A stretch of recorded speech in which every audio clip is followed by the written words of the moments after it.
In the last video, I took a close look at these cities on the alignment in Massachusetts, Easton, Brockton, and Weymouth. I also looked into details around two legendary folk heroes, John Henry, as well as Paul Bunyan, and his traveling companion, Babe the Blue Ox, as possibly giving us glimpses of information into what has taken place here, though portrayed as possibly fiction, possibly real, from their larger-than-life deeds. My name is Michelle Gibson. I'm starting this video in Boston, slightly to the northwest of this particular alignment. It is definitely an important place to look at while here. I am first going to look at the general vicinity of Beacon Hill. This is a 1775 map of the Shawmut Peninsula, of which Beacon Hill was the center. Land reclamation has been going on here since 1820 to create land where there was originally water around the original peninsula. The area originally had three hills. Pemberton Hill and Fort Vernon Hill were near Beacon Hill, and both of these hills were leveled for Beacon Hill development. Beacon Hill itself was reduced from 130 feet, or 42 meters, to 80 feet, or 24 meters, between 1807 and 1832. The Massachusetts State House is in the Beacon Hill neighborhood. It was said to have been completed in January of 1798 at a cost of $133,333. It was said to have been designed by Charles Bulfinch, described as the first native-born American to practice architecture as a profession. Interestingly, the State House sits on top of earthworks and is constructed in the huge heavy masonry and other design features of what would be considered classical architecture, not something that one would think could be easily constructed during this time period right after the American Revolutionary War and before the Industrial Revolution. This view of the Beacon Hill neighborhood from sometime in the 1950s, taken from the Suffolk County Courthouse, now called the John Adams Courthouse. It was said to have been completed in 1894. It is home to the Massachusetts Supreme Judicial Court. The Charles River Basin Esplanade is to the west of Beacon Hill, on the riverfront. Here is a historic depiction of the Esplanade circa the time frame of 1915 to 1930. For some reason, there aren't many people depicted here. This is an aerial view of the Charles River Basin before it enters Boston Harbor.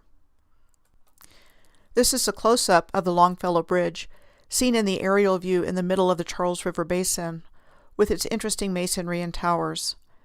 In 1927, it was renamed by the Massachusetts General Court from the Cambridge Bridge to the Longfellow Bridge, in honor of the poet Henry Wadsworth Longfellow, a longtime citizen of Cambridge. It is described as a steel rib arch bridge connecting the Beacon Hill neighborhood of Boston with the Kendall Square neighborhood of Cambridge. Beacon Hill is just north of the Boston Common, the oldest city park in the United States since 1634. This is the Parkman Bandstand in the Boston Common. Said to have been built in 1912 and named after George F. Parkman in honor of a $5 million donation he willed for the care of the Boston Common and other parks. The Boston Public Garden is north of Beacon Hill as well, and adjacent to the Boston Common. It is considered the first public botanical garden in America. Here's an idyllic, peaceful autumn scene in the Boston Public Garden, with the beautiful bridge in the background, the stone embankment in the left foreground, and what looks like megalithic masonry in the right foreground. The Boston Common and Boston Public Garden are part of what is called the Emerald Necklace.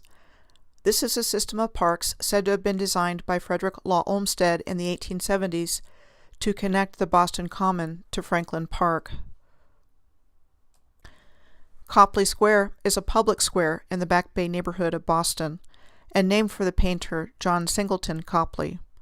Copley Square is notable for the number of Boston's cultural institutions here, to include the Old South Church, pictured here. We are told that the present building of the Old South Church was completed in 1873. Old South was a congregational church community said to have had 3 houses of worship, the dates of which are said to be inscribed on the cornerstone shown here. Is it just me, or does that cornerstone look a little rough? It looks plastered over and is not the same material as the stone surrounding it. And the 16 of the 1670 sure looks like it was worked with more than once. The 1730 date is said to represent the Old South Meeting House pictured here, which gained notoriety as the organizing point for the Boston Tea Party. Trinity Church is also in Copley Square. It was said to be built in the Richardsonian Romanesque style seen in previous videos on this alignment. Trinity Church is called the birthplace of Richardsonian Romanesque, including features like clay roofing, polychromy, rough stone, heavy arches, and massive towers, and is said to be Henry Hobson Richardson's most exceptional architectural achievement. So far in this circle alignment series, architecture attributed to him has popped up in Jersey City, New Jersey, Easton, Massachusetts, Laramie, Wyoming, and now Boston, Massachusetts. Interestingly, he never finished architecture school in Paris due to loss of financial backing because of the American Civil War, and additionally, he is said to have died at the relatively young age of 47. The Boston Public Library McKim Building is in Copley Square, said to have been built in 1895. I find the contrast between the huge and stately masonry of the building to the dirt-covered road next to it to be stark, as well as noticing an overall lack of people in the depiction here. One more place before I leave Boston. I'm interested in taking a closer look at Fort Point, a neighborhood in Boston where a fort once stood. Here's the 1775 map of the Shawmut Peninsula upon which Boston was built that I showed at the beginning of this video, where there is a star fort depicted on the bottom left. It is long gone, having been removed in 1869, hill and all, to add more room for business facilities. Another star fort is nearby in Boston Harbor. Fort Independence is located on Castle Island, a peninsula in South Boston. There is an obelisk at Fort Independence. It is called the Donald Mackay Obelisk, after the man who is given credit for building famous clipper ships in Boston. Like the Flying Cloud, said to have been launched in 1851 and set the record for the fastest passage between New York and San Francisco. And the Sovereign of the Seas, said to have been built in 1852 and setting the record for the world's fastest sailing ship. The monument at Fort Independence, however, is still an obelisk. It is a tall, four-sided, narrow, tapering monument which ends in a pyramid shape or pyramidion at the top, most commonly associated with Egypt, and not clipper ships or their builders. Castle Island and Fort Independence was the location where Prince Hall and 14 other men of African American descent became Freemasons in their initiation into the British Army Lodge 441 of the Irish Registry after having been declined admittance into the Boston St. John's Lodge. He was the founder of Prince Hall Freemasonry and the African Grand Lodge of North America. Until Prince Hall found a way in, Moorish Americans were denied admittance into Freemasonry. There are 360 degrees in Moorish Masonry compared to 33 degrees of Freemasonry.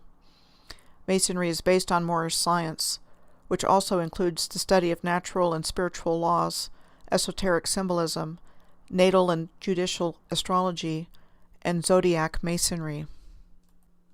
With regards to zodiac masonry and/or archaeoastronomy, this is where the perfect alignments of infrastructure with earth and sky comes from, the consummate alignment of earth with heaven that is seen around the world, like the lunar roll along the top of this recumbent stone in Crouthie Muir in Scotland, and the alignment with the Orion constellation at the ancient stone circle of Nabta Playa in Egypt.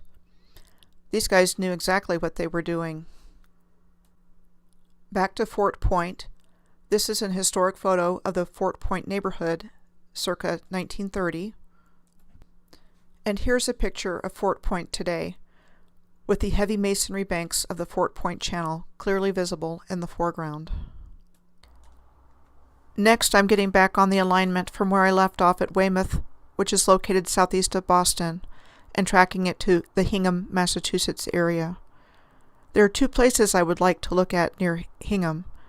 The first is Wampatuck State Park. Wampatuck State Park is primarily in Hingham, but has portions of it in the neighboring towns of Cohasset, Scituate, and Norwell as well. The land was said to have originally belonged to Chief Josiah Wampatuck, who for some unknown reason deeded the land to English settlers in 1655. There just happens to be a lot of huge block-shaped rocks here.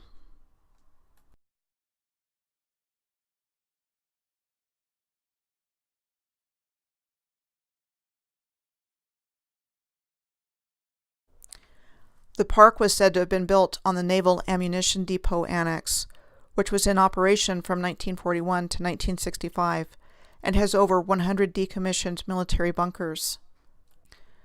I also want to take a closer look at World's End near Hingham, a park and conservation area located on a peninsula in the Hingham area. World's End is described as being comprised of 4 drumlins.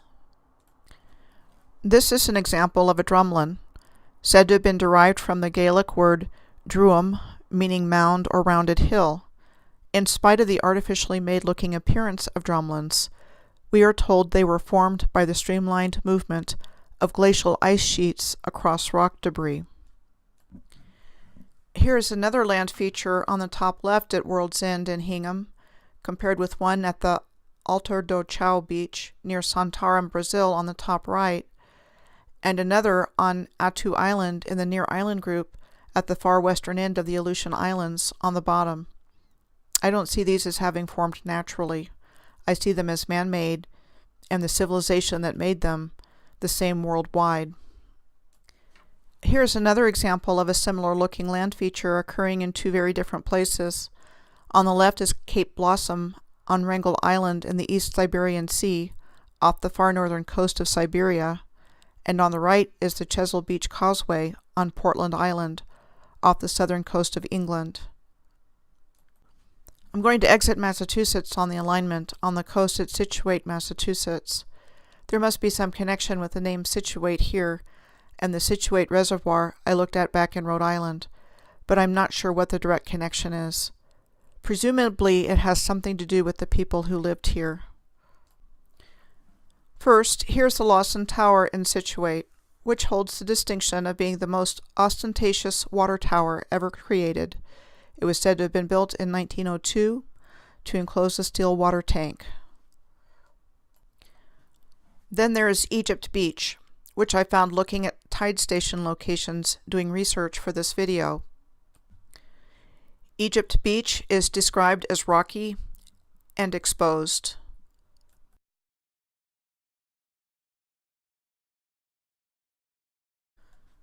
The alignment leaves the Massachusetts coast and heads across the Atlantic for the southernmost point of the Nova Scotia Peninsula, where I will be picking up the alignment on Cape Sable Island in the next video.